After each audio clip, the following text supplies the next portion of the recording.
Penanganan kontaminasi radioaktif cesium-137 di kawasan industri modern Cikande, Kabupaten Serang, Banten masih terus berlangsung. Dan untuk mengetahui bagaimana perkembangan terbaru penanganan ini, kita langsung terhubung bersama dengan Ketua Bidang Diplomasi dan Komunikasi Satgas CS137, Pak Bara Krisna Hasibuan.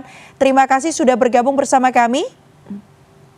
Selamat sore, terima kasih kembali. Baik, sepertinya sedang di jalan namun tidak sedang mengendari mobil ya Pak ya? Betul ya, saya baru mendarat dari Surabaya ini. Baik, terima kasih atas waktunya Pak. Yang perlu kami konfirmasi terlebih dahulu, apa nih hasil terbaru dari penanganan kontaminasi radioaktif cesium-137 khususnya di Cikande?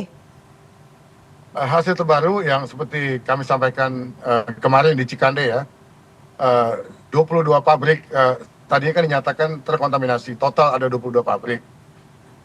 Kemudian 20 dari 22 pabrik tersebut sudah selesai dilakukan dekontaminasi dan dinyatakan clear and clean. Nah, jadi ada 2 pabrik lagi yang masih dilakukan dekontaminasi dan diharapkan secepatnya itu dekontaminasi akan selesai dan kita akan juga nyatakan clear and clean. Kemudian selain 22 pabrik tersebut juga ada 13 lokasi di kawasan industri Cikande yang digunakan sebagai tempat penyimpanan sementara barang-barang ya, metal terutama ya, yang merupakan barang bekas hasil produksi besi baja disimpan di 13 lokasi berupa junkyard itu. 13 lokasi memang kita deteksi terkontaminasi, tapi 2 sudah selesai kita bersihkan dan kita nyatakan clear and clean. Baik, bicara soal prosesnya. Jadi itu update terakhir. Baik. Bicara soal prosesnya ini, Pak Bara, apa sih yang kemudian menyebabkan 2 dari 22 pabrik tadi dan diantaranya baru 2 nih dari 13 lokasi atau titik yang kemudian berhasil didekontaminasi? Ya karena itu ada proses, kita kan harus mengambil barang-barang yang ada di 13 titik tersebut ya. Jadi memang itu memakan waktu. Barang-barang tersebut ya yang kebanyakan adalah scrap metal, sisa-sisa dari produksi besi baja, kan semuanya terkontaminasi. Jadi kita harus berhati-hati sekali dalam memindahkan barang-barang tersebut. Ya, kita pindahkan ke lokasi yang berperan sebagai interim storage facility, ya, fasilitas storage sementara, yang itu adalah di lokasi pabrik PT PMT yang merupakan sumber kontaminasi CS137 ini. Jadi karena memang kebanyakan dari barang tersebut terkontaminasi, tentu kita harus berhati-hati melakukannya sehingga itu memang memakan waktu. Baik, artinya sudah Tapi kita harapkan dalam waktu dekat akan selesai semuanya. Baik, artinya sumber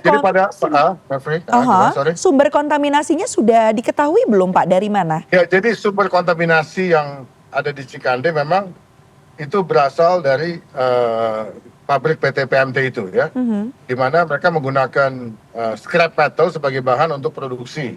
Nah, scrap metal tersebutlah yang terkontaminasi. Nah, itu yang kemudian dibawa melalui airborne, melalui udara, sehingga sampai ke fasilitas processing udang yang dimiliki oleh PT BMS yang melakukan ekspor ke Amerika Serikat itu. Baik. Tapi sejauh ini juga bisa katakan bahwa kontaminasi itu bisa kita localize, bisa kita contain dan kita tidak mendeteksi adanya penyebaran di luar kawasan Cikande tersebut. Oke, boleh dijelaskan lagi kepada kami, karena kalau kita bicara soal airborne contamination, ini kan juga melalui udara begitu. Prosesnya seperti apa sih Pak, hingga akhirnya bisa benar-benar memastikan bahwa dekontaminasi berjalan secara optimal, clear begitu seperti yang tadi Bapak sampaikan. Ya, jadi kan kita susuri terus itu kan, seluruh daerah kawasan industri tersebut ya. Makanya kita menemukan itu 22 pabrik yang juga terkontaminasi, plus 13 lokasi yang digunakan sebagai junkyard itu, ya kan? Kita juga menelusuri seluruh pemukiman di sekitar kawasan industri Cikande, ya. Yang nanti kita tadi seperti Anda katakan tadi di berita itu bahwa sudah ada zonasi yang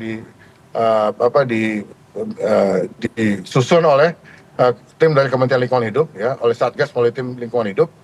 Dan sebentar lagi kami akan melakukan evakuasi. Saya belum bisa memberikan secara detail rencana evakuasi, tapi itu bagian dari tim kerja Satgas nantinya untuk membersihkan lingkungan tersebut. Baik, karena ini memang publik juga menyoroti ya Pak ya. Lagi-lagi kita tahu bahwa ada tadi cemaran pada udang, kemudian kita tahu pada hasil bumi seperti cengkeh.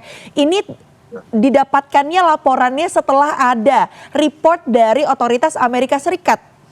Dan Ya, ini betul, yang kemudian betul, menjadi betul. sorotan publik. Mengapa harus ada dulu report dari otoritas publik, otoritas dari Amerika Serikat maksud kami, baru dilakukan tindakan terkait dengan radioaktif yang mengkontaminasi tadi beberapa unsur-unsur yang juga Ya, itu dekat tentu dengan ini masyarakat. kan sambil kita melakukan penanganan CS137 ini, kita kan juga melakukan evaluasi total ya mengenai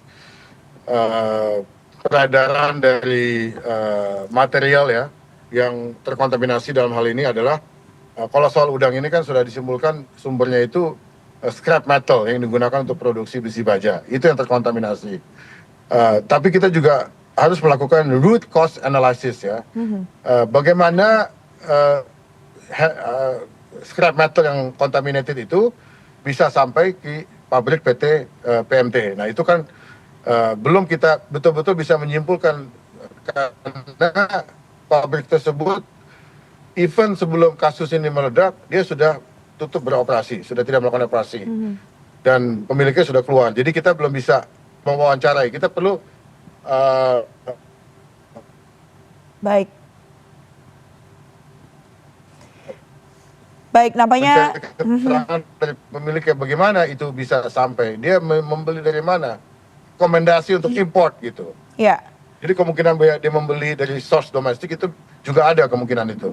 Karena ini menjadi tanda tanya siapa yang kemudian harus bertanggung Begitu. jawab ya atas kontaminasi yang terjadi dan ini Jadi tentu juga nanti kita harus lakukan, kita evaluasi terhadap supply chain, iya betul. Supply chain dari ini semua gitu.